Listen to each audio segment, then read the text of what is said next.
Agora, os alunos entre agosto a novembro, eles entram na parte da robótica mesmo, que é a programação, a usinagem, a prototipagem robótica.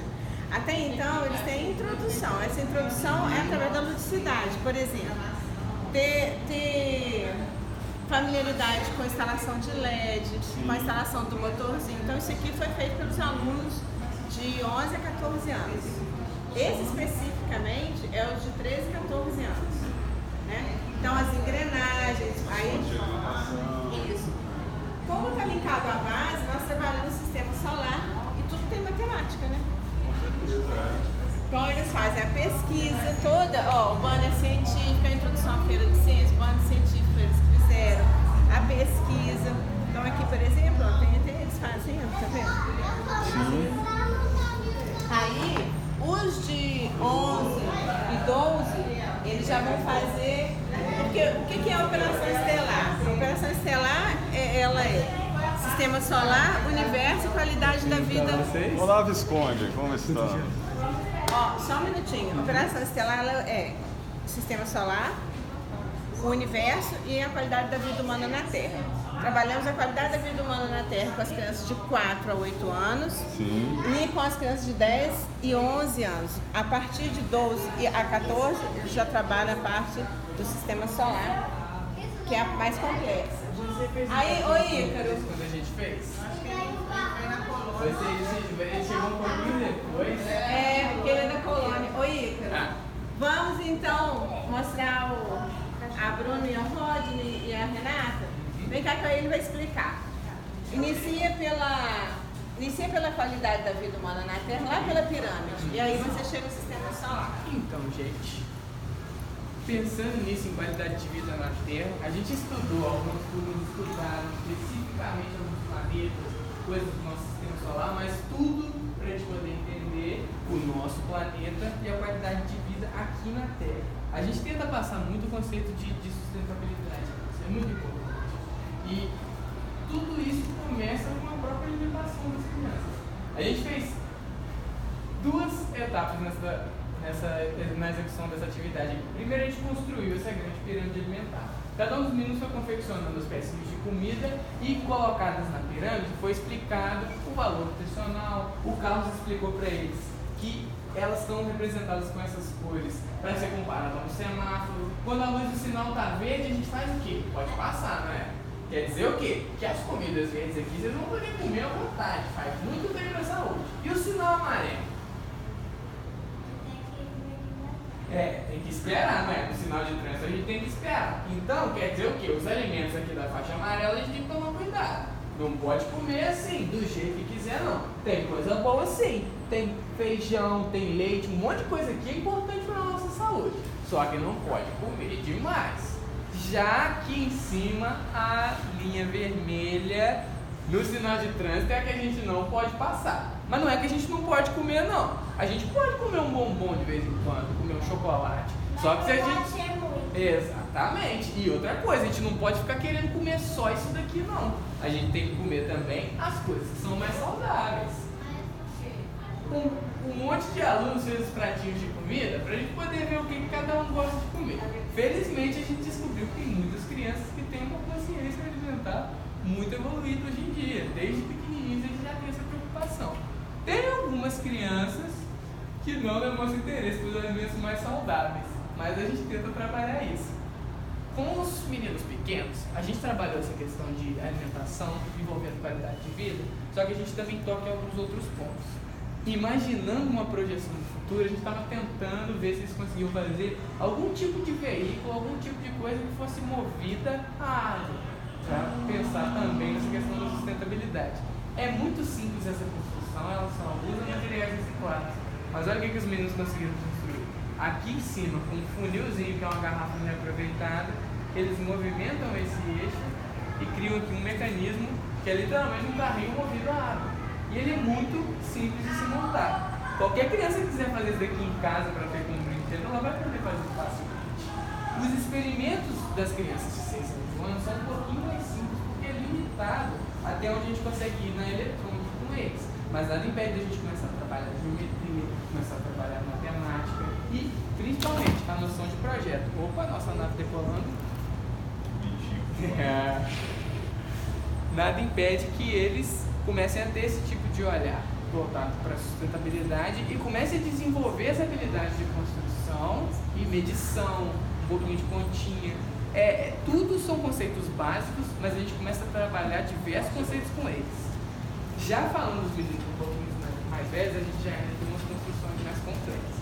Essas duas maquetes aqui estão ligadas naquela fonte porque as turmas que construíram essas duas maquetes são de 11 e 12 anos.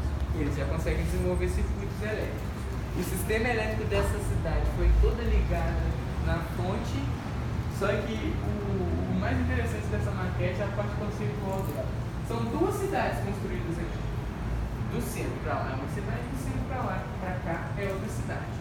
Nota-se que a cidade do lado de lá, ela tem uma disposição dos prédios que não é tão interessante, não está tão aproveitada. Por quê? Aquilo ali é uma cidade que a gente chama de cidade espontânea. Ela não foi planejada antes da sua construção. A nossa cidade é assim, ela foi crescendo à medida que a população ia se expandindo, nascendo novos bairros e tudo mais. Num cenário desse aqui, acontecem coisas que não são tão interessantes. Por exemplo, a gente tem um hospital próximo à escola, próximo a uma saída de mercado. Se tiver algum tipo de emergência no horário de sair da escola e no horário de pico que o supermercado está lotado, o atendimento médico vai ser comprometido. Isso pode gerar uma situação, um transtorno gigantesco, até uma situação de vida ou morte. E a gente tem algo parecido aqui. Próximo ao nosso hospital tem uma escola. Eu não sei até que ponto isso gera transtorno lá, mas seria muito mais interessante que fosse aqui. A gente tem o hospital próximo à área residencial e distante de qualquer indústria, de qualquer área de maior movimentação. Fora isso daqui é uma indústria. Ela está colada numa área residencial. A gente sabe quais são as reclamações provenientes disso. Poluição, barulho, enfim, um monte de coisas. Não é o ideal que uma empresa, que uma indústria pesada esteja ali. Nessa cidade de cá, o pessoal teve todo um cuidado de separar uma área industrial. Então a gente tem todas as indústrias completamente separadas da área residencial. Próxima à área residencial tem um posto de polícia para mais fácil atendimento. Próxima à área residencial tem também um hospital para também mais fácil atendimento do pessoal. Olha o deslocamento da área residencial até o hospital que a gente tem. Enquanto próxima à área industrial tem também um corpo de bombeiros, porque o risco de acidente ali com certeza vai ser maior que numa área residencial. E no mesmo espaço os prédios estão dispostos de melhor maneira, todas as ruas se interligam, então dificilmente vai ter um engarrafamento aqui. E tipo, tudo que a gente precisou para a construção dessa cidade foi pensar antes da construção. Que os próximos arquitetos, que os próximos engenheiros tenham esse tipo de olhar e pensem em como vai ser a melhor maneira de se construir. Porque eu tenho certeza que a população dessa cidade aqui tem uma qualidade de vida muito maior do que a de lá. Agora falando dessa maquete aqui, ela é um pouquinho menor, só que o conceito que ela está fazendo aqui é incrível. Tem dois motorzinhos ligados aqui atrás. Esses motorzinhos estão com uma tampinha presa neles e isso faz com que eles vibrem, com que eles fiquem girando de forma excêntrica. Então quando a gente toca na maquete, a gente sente que ela está vibrando. Isso é a simulação de um terremoto. Um desses prédios está sofrendo menos com esse terremoto. Nota-se pela caixa d'água. Essa aqui está sofrendo muita vibração. Enquanto a de cá também está sofrendo vibração, mas não é nem de perto a quantidade do outro prédio. Isso por quê? É mais simples do que parece. Quando a gente observa a construção aqui embaixo, abaixo do prédio azul não tem absolutamente nada. Ele simplesmente foi construído acima do solo como é uma construção normal. Já o prédio vermelho, a construção dele começa abaixo do solo e ele está numa plataforma com 4 molas dessas grandes aqui. Essas molas funcionam como amortecedores. Primeiro elas absorvem a vibração e depois a vibração vai para o prédio. Não que ele não esteja vibrando, só que dá para ver nitidamente que ele vibra muito menos do que esse outro prédio.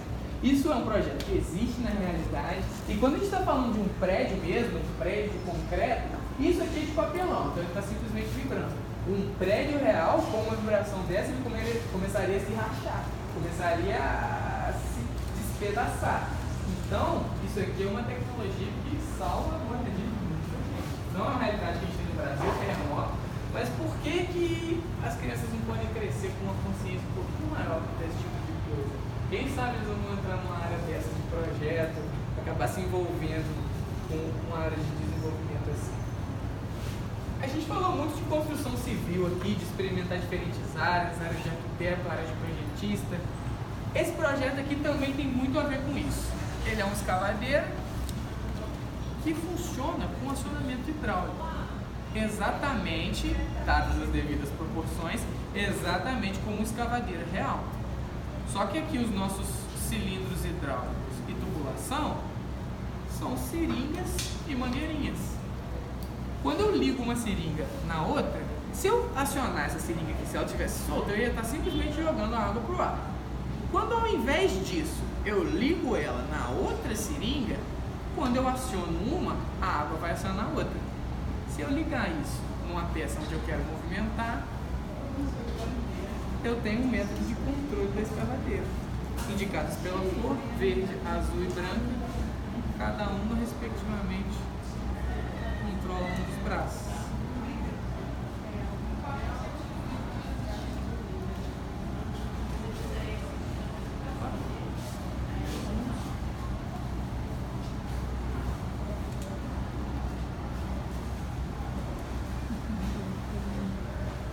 Essas escavadeiras foram construídas em grupo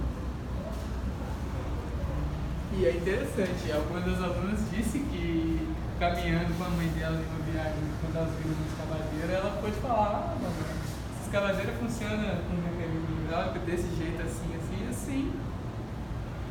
Foi um interesse que o aluno acabou descobrindo e saber desde cedo como uma coisa dessa funciona é uma oportunidade incrível para eles.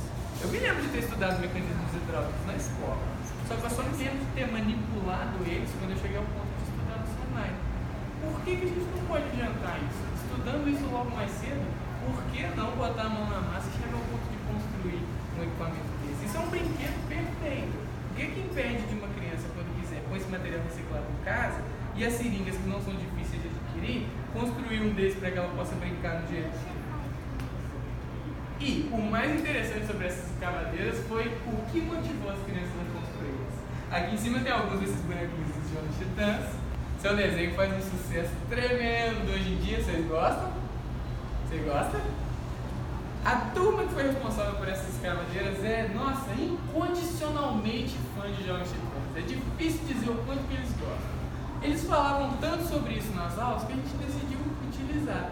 E se a gente montasse um cenário onde cada um deles é um jovem titã e cada um escolheu um personagem para poder ser assim, e aí a gente montou alguns grupos e os jovens titãs tinham que construir um veículo para eles, para viajar para outro planeta dentro da temática da Operação Estelar. Então, um desenho animado, uma coisa divertida, uma coisa que era uma brincadeira, um motivador de criatividade, acabou virando uma coisa séria, uma construção que tem um conceito aqui que é muito útil. E quando eles entrarem numa área de estudo mais complexo, eles vão ter uma vantagem com isso daqui. A criatividade motivou essa aprendizagem aqui. Isso está presente um pouco em todas as peças, mas é interessante como que a gente aproveitou os jogos especificamente nessa. Saindo dessa mesa agora, aqui a gente falou sobre todas as questões de qualidade de vida na Terra. Os mais jovens até os meninos de 9 e 10 anos, todas as construções estão aqui nessa mesa. Já do lado de cá, o foco foi maior no universo, a partir do universo e do sistema solar. A gente estuda isso para poder entender melhor como que é o nosso planeta. Então a primeira coisa que a gente apresenta foi esse modelo do sistema solar construído pela equipe de pintores. A nossa intenção era fazer um belo sistema solar em escala real. Quando nós começamos a calcular essa proporção, a gente notou que isso era impossível, porque se Júpiter, esse planeta grandão aqui, tivesse exatamente aquele tamanho ali, em escala, Júpiter tendo aquele tamanho, a Terra teria o tamanho exato de um grão de areia. E não só isso, a distância entre elas seria um exemplo. Júpiter estando aqui em cima dessa mesa, a Terra estaria na Praça Rui Barbosa. Talvez o último planeta estivesse até em outra cidade. A distância do sistema solar é gigantesca, ela é monstruosa. Então, nós fizemos essa representação, que mesmo sem estar em escala perfeita, serve para visualizar muito bem todos esses planetas. Quando a gente observa assim, a gente começa a entender por que o nosso planeta, e observando também as pesquisas que os meninos fizeram, a gente começa a entender as questões de qualidade de vida na Terra, entender por que é só aqui na Terra que a gente tem condições de ter vida. Qualquer planeta que esteja da Terra à frente do sistema solar, ele é quente demais para ter água líquida. E qualquer planeta que esteja da Terra para trás, ele é muito frio para ter água líquida. Então nós acreditamos que é por isso que esse nosso planeta é tão cheio de vida assim. Agora, falando desses projetos individuais, ali é uma representação de todos os planetas. Só que os alunos foram colocados em grupos e observar especificamente cada grupo um desses planetas.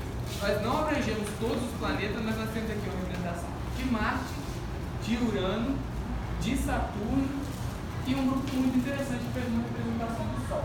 Nessas fichas que estão lá nas caixas, dá para ver detalhadamente tudo que os meninos pesquisaram e todas as informações. Tem imagens sobre a construção dessas peças e a ideia era o quê? Unir todas as informações que eles aprenderam sobre o planeta e encontrar um jeito de construir essa representação. Uma maquete. Alguns minutos antes, o sistema elétrico dessa caixa foi desconectado, mas ela acendia exatamente como essa caixa de Urano. Quando vocês chegarem perto, vocês vão poder ver detalhadamente. Só que tem aqui uma representação, ó. Tem eixos com engrenagens que servem para demonstrar a rotação do planeta e como que as luas se movem. Luas, isso mesmo. Aqui na Terra a gente tem quantas luas? Uma só, não é? Agora, não é todo planeta que é desse jeito, não. Marte, por exemplo, tem 2 luas. Quando a gente fala de Urano, eu não vou ter como virar essa caixa por causa da ligação, mas vocês podem passar aqui perto, ficarem à vontade para olhar.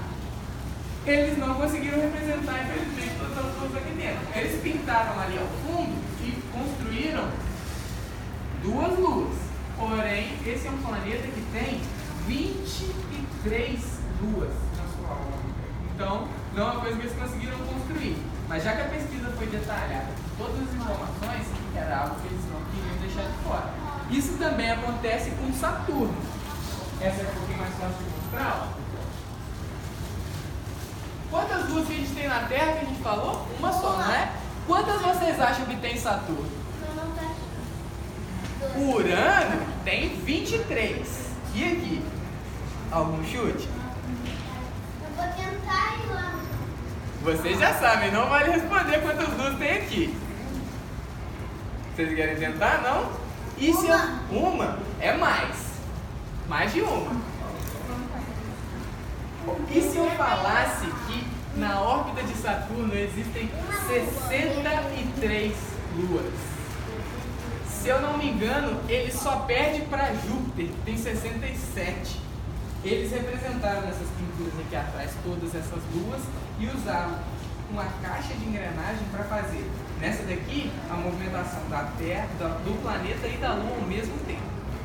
A teoria que eles pesquisaram aqui não tem a ver com essas engrenagens que eles usaram para montar, mas a ideia era justamente de alinhar os conhecimentos.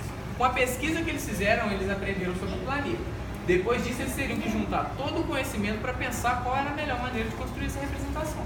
Chegaram a pensar em fazer esse planeta girar com motores, chegaram a pensar em fazer esse planeta girar com manivela, acabaram chegando à conclusão que essa caixa de engrenagem movimentaria os dois ao mesmo tempo era a melhor escolha.